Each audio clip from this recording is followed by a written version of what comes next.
Good day everyone. On this tutorial, lessons discussed on Module 3 such as utilizing the erasing and exploding, clearing corners, altering magnification, duplicating, and changing orientation commands in CAD environment will be demonstrated as well as the practical exercises provided in the module. Watch, practice and learn.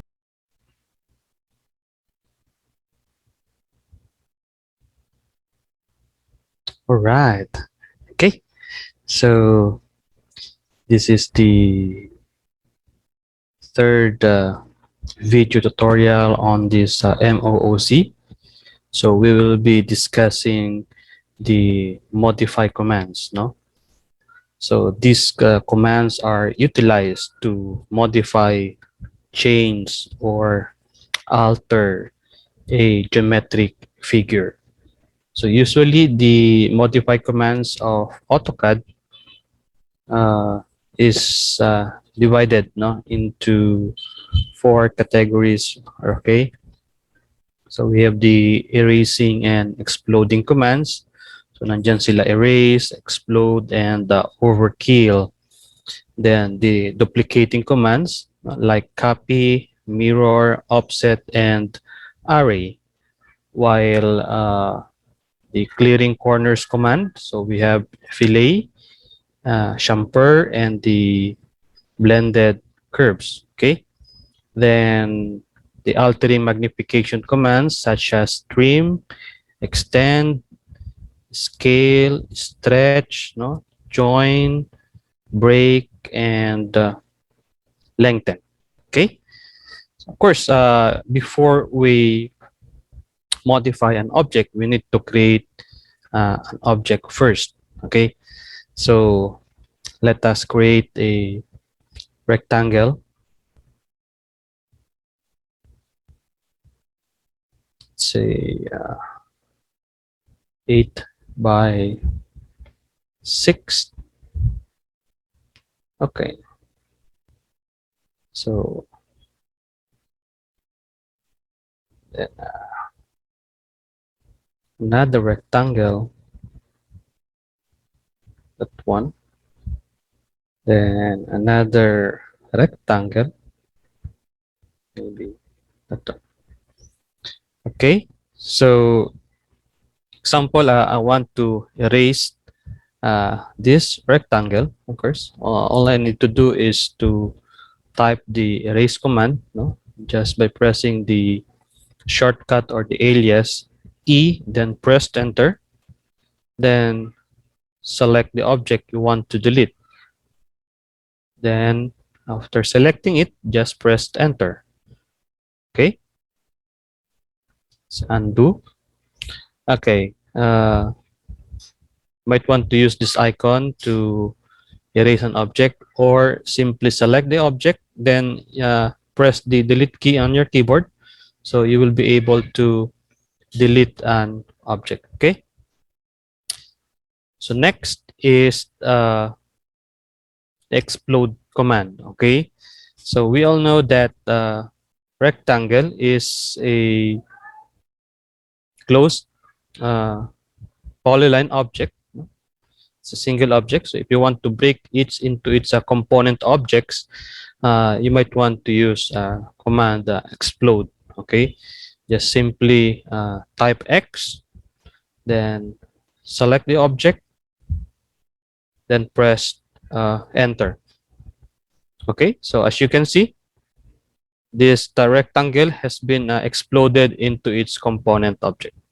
Okay, so again, X, enter, then let's say select this 2 object, then enter. Okay, yan, exploded sila. So dito sa may part na ito, mapapansin natin meron tayong dalawang object dyan. Okay, so pwede nating gamitin yung tinatawag nating overkill, no? So let's say select natin to, yung dalawang object na yan, then press enter, then just click OK. So the idea of overkill is yung mga duplicating objects na nakapatong into another object ay dinidelete niya na yan. Okay, so click natin ito, then i-erase. So as you can see, na-delete na yung object na isa. No? Alam naman natin na dalawa yon. Okay, so that is how you erase, explode, and use overkill on an object. Okay, next, we will be utilizing the changing orientation command. Okay, wherein dinidiscuss natin dito si rotate, yan, saka si move. Okay, so nandyan din si, I think, si align.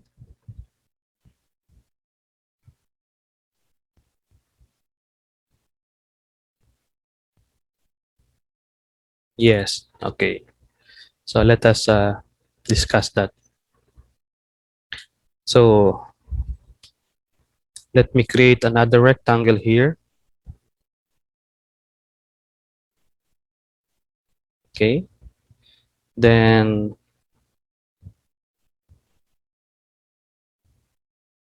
another rectangle. Okay. So I want to move this object, no, from one place into another. So I will use command move. Ito lang naman po yun. Or simply type M. Okay.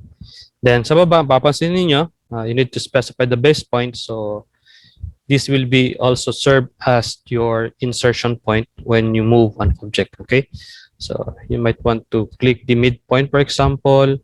Then let us turn on the ortho mode. Okay. So let's say I want to put this rectangle on this portion. Yeah. So specific location yung kung saan ko siya minove. Or you might want to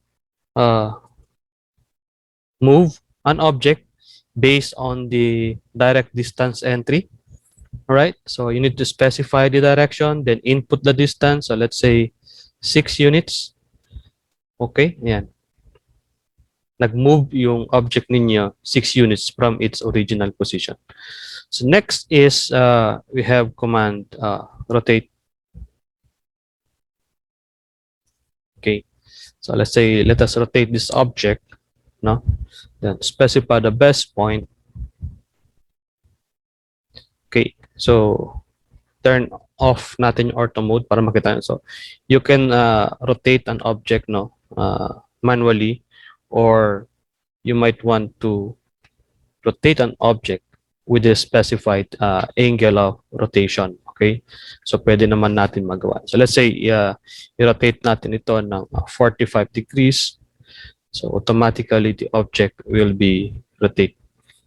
Next is, this is something new, no, in 2020 version of AutoCAD, command align. Okay, so let us align this object into this object. Okay, so select natin ito. Yeah, so specify the first source point, then the destination of the first point, no? Specify the next second source point and its destination. Okay, then click continue. Then yes. Okay, so as you can see, the object, no, was aligned parallel into this object. Okay, so next is the clearing corners command. So we do have this one, fillet, chamfer, and blend the curves. No, this is something new again on the higher versions of AutoCAD. Okay, so kapag sinabi nating fillet, so it creates a round object, ano, doon sa ating corner, no, doon sa mga corners natin. While chamfer, no, it creates a bevel object on the corners pa rin po ng ating object. Okay, so type F for fillet. Then as you can see, We have options here like undo, polyline, radius, trim, multiple, no? So gamitin po natin yung option na radius. So just simply type R for radius. Then you need to specify the radius, no? Let's say 1. Now you might want to select the object, no? The two object, yan, mapapansin niyo kung saan ninyo ilalagay yung fillet. Okay? Ayan po yung, so pag sinukat natin yan, so that would be radius 1. Ayan po siya. Okay? Next is chamfer. Okay, so kay chamfer naman, you need to specify the distance. So type natin yung D. Okay, so let's say yung first chamfer distance mo ay 3, then the second chamfer distance is 1. And of course, you need the corner. So kung ano yung i-select mong object, doon ma-apply yung first object na i-select mo, doon ma-apply yung first chamfer distance, which is 3. Then this one, ito naman yung second chamfer distance mo, which is 1. Okay, ayan. So to prove na ito yung first chamfer distance natin, then ito yung second chamfer distance. Okay? So in engineering term, I think ang tawag dito ay beveling, no? Pag yung mga corners ay tinatapyas, so magkakaroon ng beveling. Okay, so next one is blend curve. Siguro create lang tayo ng spline dito para makita lang natin yung kung paano magbe-blend yung curve natin. Okay, then arc maybe. Tingnan natin kung paano niya i-smoothen yung connection between these two. Okay, so select natin blend curves. Okay, select this spline, then select the arc segment. So as you can see, yun yung magiging output natin, ano? So select natin yon. Yan. So nagkaroon na ng perfect blend curve, no? Parang hindi mahalata yung connection between the spline and the arc. Okay? So next is the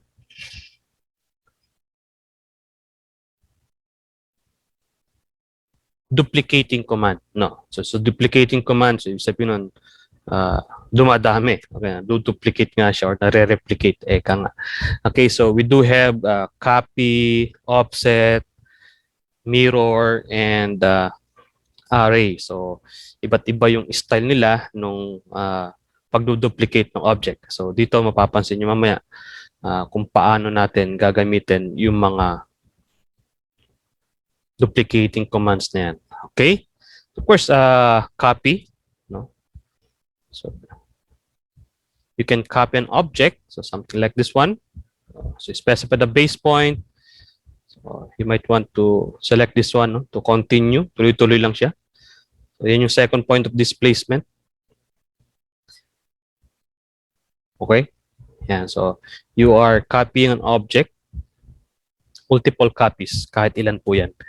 Then kapag naka-turn on naman yung orthographic mode ninyo, just like the move, no, you can use the direct distance entry, no. You can specify the direction, then input a distance, no. So let's say this one. Okay? Yan. Kapag copy ako ang object na naka-specify yung direction and the distance. Okay? So next is the offset. Okay? So, si offset, usually in AutoCAD, ang higher version of AutoCAD, pag ginamit natin yung offset, usually ginagamit natin ito kapag nag-create tayo ng walls. Okay? Pero, let me remind you that you might want to know, no, the details on how to utilize the offset. Okay? So, O for offset, no?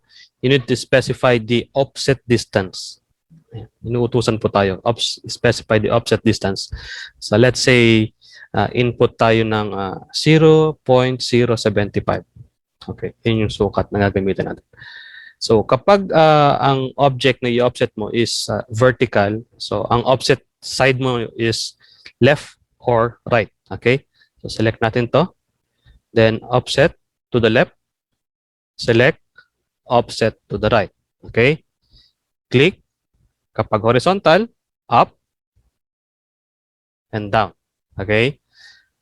Kapag closed object naman, like this one, inside, outside. Okay? Yan. So, usually, meron ka ng wall. Okay? Pag ganyan yung ginawa mo, gumagawa ka na ng architectural plan. Okay. Next one is command mirror. Okay. So, mirror, iba naman yung style niya. So, you need to identify the mirror line, no? When you want to utilize this command for you to be able to create a mirror image copy of your object. So parang tong ano, yung humarap ka sa salamin, 'di ba? Nakikita mo yung reflection mo. So kung gaano yung distance mo doon sa salamin, ganun din yung layo nung reflection mo, okay? Yun yung mirror line, yung pinakasalamin natin. So sample, natin yan, or you simply select MI. No? Click natin to. Let's say ito yung imi-mirror natin tong dalawang object na to. Okay. Then press enter. Okay. Then specify the first point of mirror line. The second point of mirror line, mapapansin po ninyo, no? Yan yung magiging output natin. So, well, it depends kung if we want to delete the source object. So, yes, madi-delete ito. Magkakaroon ka ng image copy. Then kapag no, both of them will retain. So, let us say no na lang. Ayan. So, yan po yung mirror image copy natin. Okay? Say, dagdagan pa natin yan. Mirror. So, select natin to. Halimbawa, pagtikitin naman natin, erase na nga lang natin. Yan. So, papansin ninyo, yan yung mirror image copy. Okay? So, that is how you use the mirror command. So next is array. So array creates a multiple copies in a pattern. So the patterns of array, so we do have the rectangular, the path, and polar array. So the path array is this is something new, no, on the higher version. Okay, so rectangle. So gawa tayo niyan. Let's say, lagyan natin ng 1 by 1. Okay. So, gamitin natin yung rectangular array. So, array. Okay. So, select mo yung object. Then, choose rectangular, path, or polar. So, select natin yung rectangular. Okay. So, dito, mapapansin ninyo na pero nakagad default. Okay? So, papansin niyo dito sa taas, meron siyang 4 columns, 1, 2, 3, 4, then 3 rows, 1, 2, 3. Then, yung spaces between them is both na 1.5. So, ibig sabihin nun dito, ito yung sukat natin kanina is 1 by 1. So, kung nakalagay dito ng 1.5, ibig sabihin nun, the distance between these two objects is 0.5 now. Ngayon, kung babaguhin natin itong sa column natin, okay, let's say gawin nating 2. So, dun sa rows ay 2. Yan. So, mapapansin ninyo, bali 1 na yung space na ito. Okay? So, kung gusto niyo pang dagdagan ito, let's say 6, no? Ito naman ay bawasan. Gusto niyo gawin siyang 2. Press enter. Then, there you go. So, meron kang multiple copies in a pattern, no? Naka-specify na kagad yung distance. So, pag sinelect mo yan, isang object lang yan, no? Unlike dun sa lower version na separate object yung mga. So, kung gusto mo itong paghiwa-hiwalayan, just simply explode it. Okay. Yan. Para maging single object na yung mga duplicated object mo. Okay?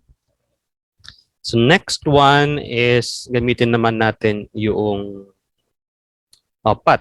Gamitin na natin tong spline na to as our path, no? So, create tayo ng circle dito. Okay? Then, array or AR. Select the object. Then, use path. Okay? So, inuutusan niya kayo na mag-select ng path curve. So, select natin ito. Ayan, papansin nyo, nagkaroon na kagad siya ng mga default value. Okay? So, the number of items is the 8, no? Okay, siguro baguhin natin to. Gawin natin 3. Ayan. Kasi maliit lang naman. So, yung distance between them is 3 units. Okay, yun yung nilagay niya. Then, isinunod niya doon sa path curve. So, nagde-depend yung number of items doon sa distance nilalagay nyo. Of course, doon sa haba ng path na ginagamit ninyo. Okay? Then, the last one is, this is something. Gawa tayo ng circle. Okay. Copy natin ito. Yan. Then, pwede rin dito So, kasi gamitin natin ito, no? Polar array. Select natin yung object. Okay. So, you need now to specify the axis of rotation. So, of course, gamitin natin yung center point ng circle. Yan, kung saan siya iikot. Yan, kung papansin ninyo, meron ng 6, di ba? Pwede natin gawing 8, no? Yan. Okay? Then, press enter lang. So, ang mahalaga dito, ulitin natin, dito sa rectangular array, so you need to emphasize, the number of rows and columns as well as the distances between the object, doon sa rows and columns natin. Then, doon sa path array naman, kailangan ninyong specify yung distance ng mga object, doon sa ating path. Dito kay polar array, so you need to specify the center point, kung saan mo pa iikutin yung object mo at kung ilang items yung gusto mong maging output. Okay? So next ay gawin natin yung changing or the altering magnification commands wherein pwede natin bawasan or dagdagan yung mga sukat ng mga original object natin. So nandyan si trim, si extend, okay? Nandyan si stretch, si scale, nandyan din si lengthen, si join, saka si break. Okay? Gamitin natin muna yan. Simplihan muna natin. Kasi gamitin muna natin si trim.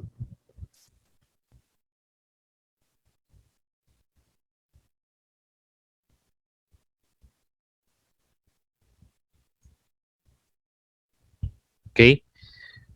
TR, enter. Si trim, nagre-require siya ng cutting edge. So, mahalaga yon that you need to specify the cutting edge before kayo makapag-trim ng mga object. So, usually nakapag-trim tayo ng mga object kapag may mga intersecting lines na like this one. So, the idea of this one is we will gonna trim this one and we will extend this one based dito sa i-define nating boundary edge or the cutting edge. So, since we are using now the command trim, so I will select this object, then press enter. So, automatically, AutoCAD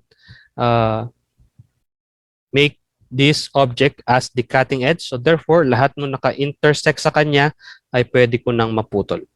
Okay, so yan. Trim ko lang siya. Then, enter. Okay?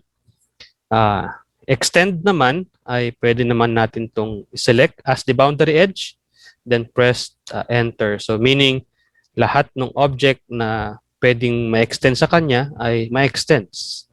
Like this one. Okay? Ayan, mukhang tatama. Okay, so na-extend yung mga object. doon sa boundary edge na dinefine ninyo. Okay? So, konting trick, no?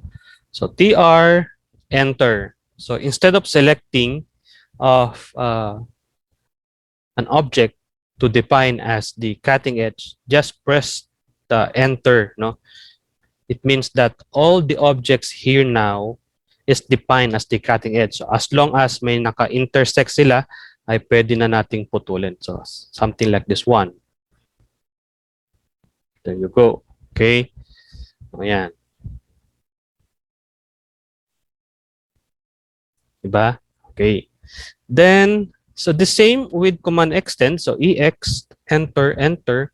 So, as long na merong tinatamaan yung object, no, pwede siyang ma-extend. Okay, so, you can use the crossing selection para magsabay-sabay na ma-extend dyan. Wala naman na maging problem. Okay. Ayan. Okay. So, another trick on these commands. Okay. So, TR, enter, enter. Okay. So, pwede tayo mag-trim. Yan. Pwede tayo mag-trim. But once you hold down the shift key, pwede ka nang mag-extend. Pag binitawan mo, resume yung pag-trim. Okay? So, ganun pa rin yun ha. EX, enter, enter. Ayan, pwede kang mag-extend. Hold down mo yung shift, pwede kang mag-trim. Okay. So, next is the scale. Okay? Ayan. So, pwede mong i-scale ang isang object. Ayan. Specify the base point. Ayan, papansin niyo yan yun. Pwede nyong litan, pwede nyong lakihan yung isang object na gusto nyong i-scale. Okay? Kung gusto rin naman ninyong specific yung pag-i-scale niya, is you can input an exact value. So, for example, I want to scale this to 300%. So, input ko yung 3. So, from the original 1 by 1, now this is the 3 by 3. Okay? Yun yung pag-i-scale. Next is stretch. Okay. Alam natin, pag stretch, parang nabibinat, no? Or, yes, nabibinat siya. Pero depende yun kung paano mo isa-select ang isang object. Kasi kung di-define natin si stretch, no? It moves and stretches the selected object. So kapag direct selection yung pagkakaselect mo doon sa object na gusto mong i-stretch, ang mangyayari lang dyan is namumove lang siya. Okay? But if you want to stretch an object, no, kailangan crossing selection. Okay? Kailangan buo. No? Click natin yan. Enter. Then specify the base point. Then pwede mo nang hatakin. Kasi dagdagan mo ng 5 units. So, this is now 6 units.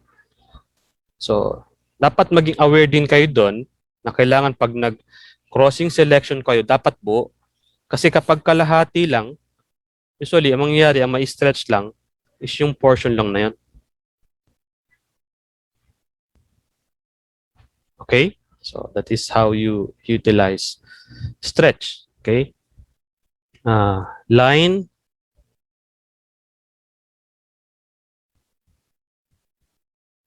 Yan. So, hiwa-hiwala yan separate since gumamit tayo ng line. So, pwede natin pagsama-samahin yan using command join. So, J, enter. Then, select mo lang yung object. Then, join na siya. Sa lower version, yung ganitong style, hindi mo pwedeng i-join. No? Kailangan straight line lang siya. Okay? Pero ngayon, sa higher version, pwede na. So, yan, pwede mo rin pagsamahin to. Bawa, erase natin ito. Then join, select mo yung dalawa na yan, magsasamahin niya yan. Okay? Then let's say 1, let's say 4 units. Okay? Copy natin. Limitin natin yung length 10.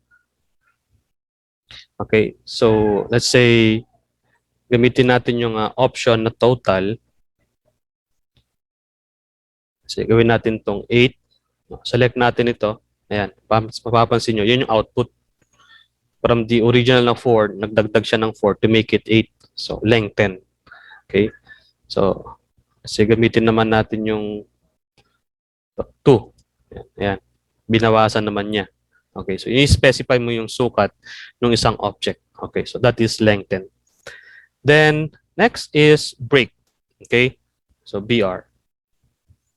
So, pansinin ninyo, pag sinelect ko to, itong portion na to, click, then nag-select ako ng another portion, papansin nyo, yan. Doon siya mapuputol. So, hindi ko ngayon alam kung ano yung sukat niyan. So, that is break na tinatawag. So, the way you select the object from one location into another, and that is the command break. Okay? So, I think na-discuss ko na sa inyo lahat noong ating modify commands. Doon sa module, I think meron tayong practical exercises doon. So, gawin natin siya. Pagsamahin na natin yung knowledge natin doon sa pag-create ng geometric figure, and at the same time, yung pag-i-edit sa kanila. Okay? I think meron tayo dito. Yan. So, kung titingnan natin, paano ba nagawa itong portion na to? So, gamit lang ito. So, gawin muna natin yan. So, si circle, meron tayong radius 4. Okay? Then, meron tayong ellipse. Gagamitin natin yung center.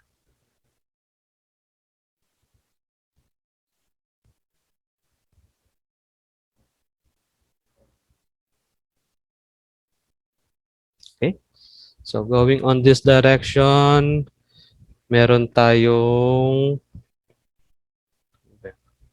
14. So, we have 7. Then, dito, meron tayong 4. So, which means 2. Okay? Then, offset na lang natin ng 1.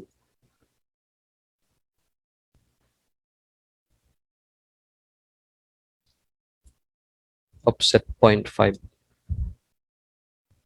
Okay. Then, ayan, titrim lang natin.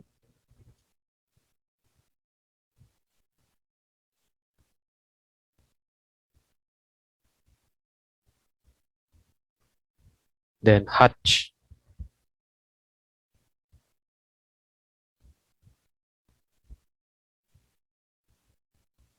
Okay. So, open the hatch dialog box. Hanapin natin ito. I think this is gravel.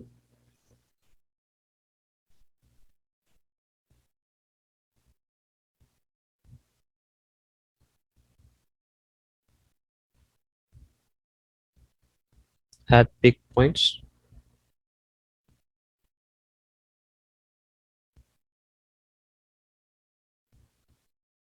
Masyadong maliit yung scale natin. So, siguro, gawin natin, lagyan natin. O, ayan. 3, then, or mas malaki pa pala. Anyway, at least naging magkamukha naman siya. So, next one is, meron tayong polygon dito. So, the only given here is radius 4. So, I think this is a polygon circumscribe about circle. Okay? So, meaning, gawa muna tayo ng circle dito na ang radius ay 4. Then, polygon. So, that is 6 sides. Specify the center of the polygon. Circumscribe, then radius 4. Okay? Ayan na siya. So, pwede natin itong erase. Next is, meron tayong figure dito. Okay. So, meron tayong circle.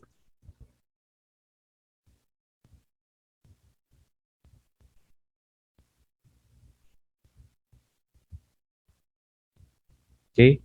Ang radius ay 1. Then, another circle na ang diameter niya is 2.4. So, meaning 1.2 yung radius niyan. Okay. Then, meron tayong rectangle dito na ang sukat ay 3 by 0.6. Okay. Then, move natin yan.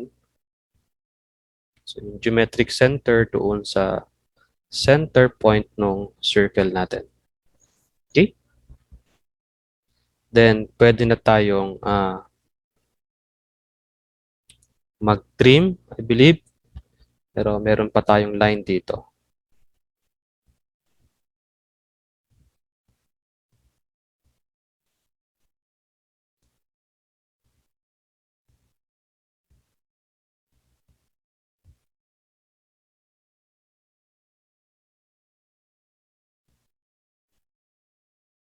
So, erase na natin yan.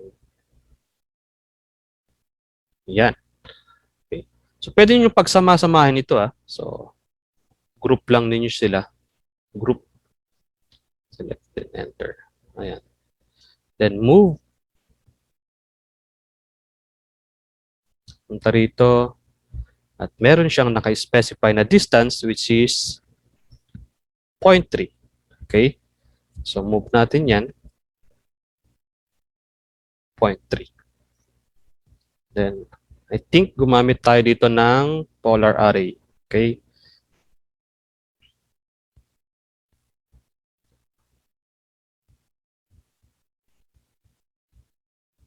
Yan. Select. Enter. So, specify the center point. Ayan na.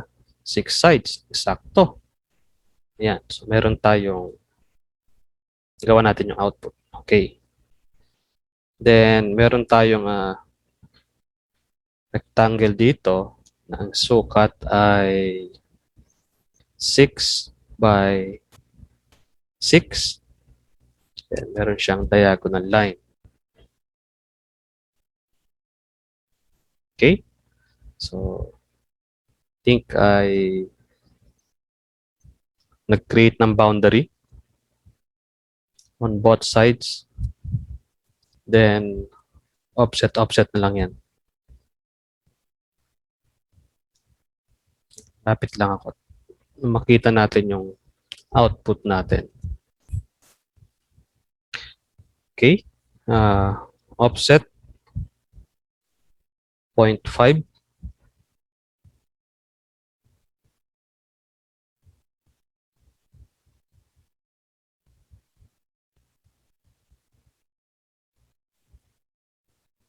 Offset 0.25.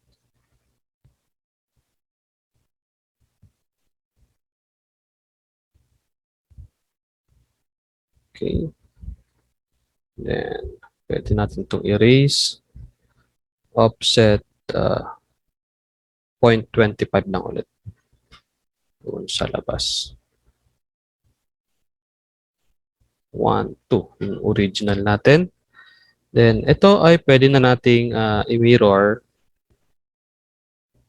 Ito yung mirror line natin.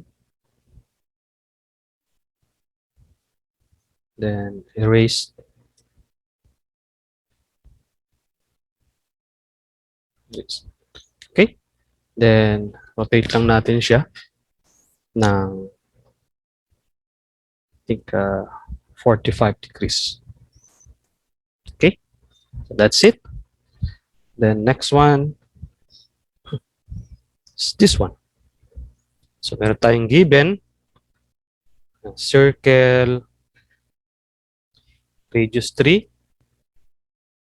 I think that is a polygon with 5 sides.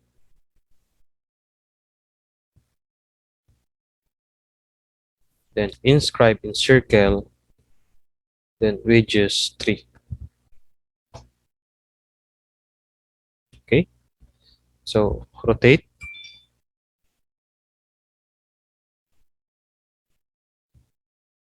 Na 180 degrees. Okay. Then siguro offset tayo dito ng mga 5 para lang makapag-define tayo ng boundary natin. Then explode.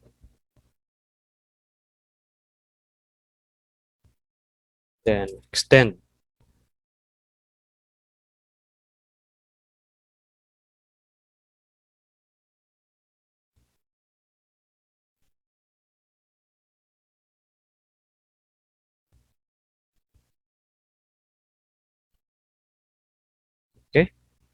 Ayan. So, trim tayo.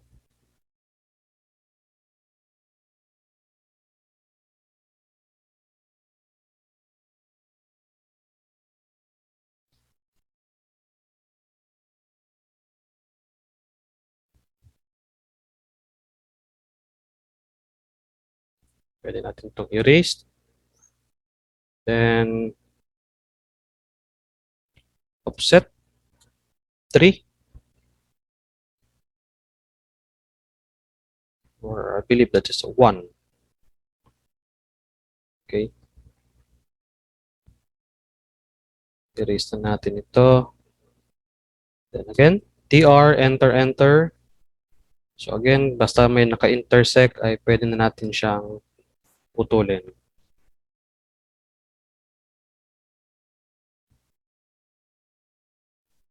Okay. Then offset. 1 lang ulit. Papaloob naman.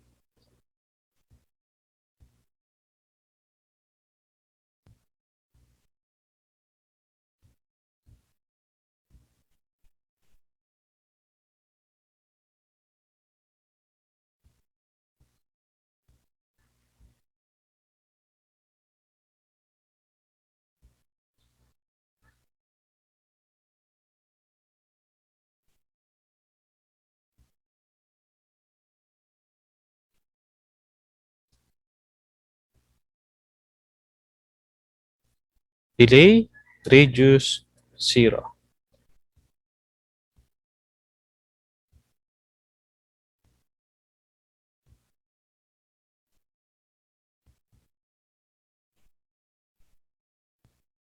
Okay. Then boundary.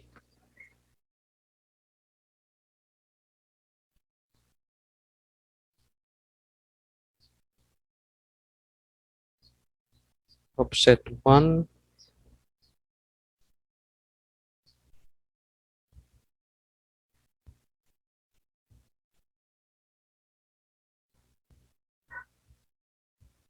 Okay. So, mag-create na lang tayo ng isa pang star natin.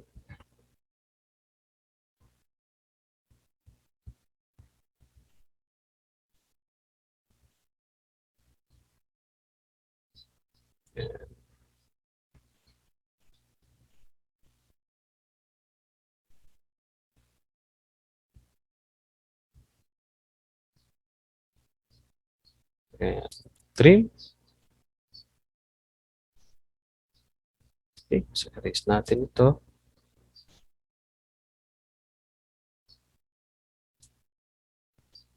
Then hatch. Ito natin si solid.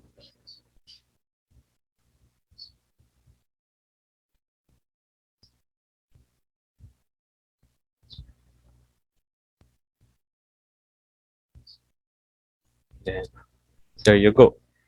Okay? And this is the last one. So, meron tayong circle dito. Ito tayo maglagay sa baba. Radius 1.5.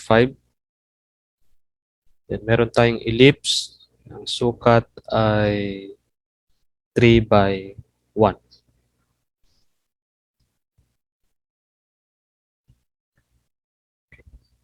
Ellipse. Center 1.5 by 0.5. Rotate. Then move. Copy. The trick is, hindi ko siya ilalayo. Doon pa rin yung second point of displacement. Then, may rotation angle na 45 degrees. So, rotate natin ito ng negative 45. Mirror.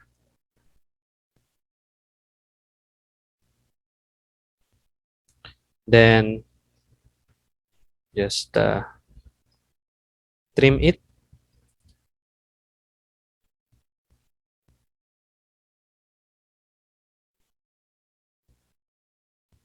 This one. Okay. Then rectangular array, I think that is column I3. Space siguro natin, gawin natin itong 4. Okay. So, hindi pala pwede yung 4.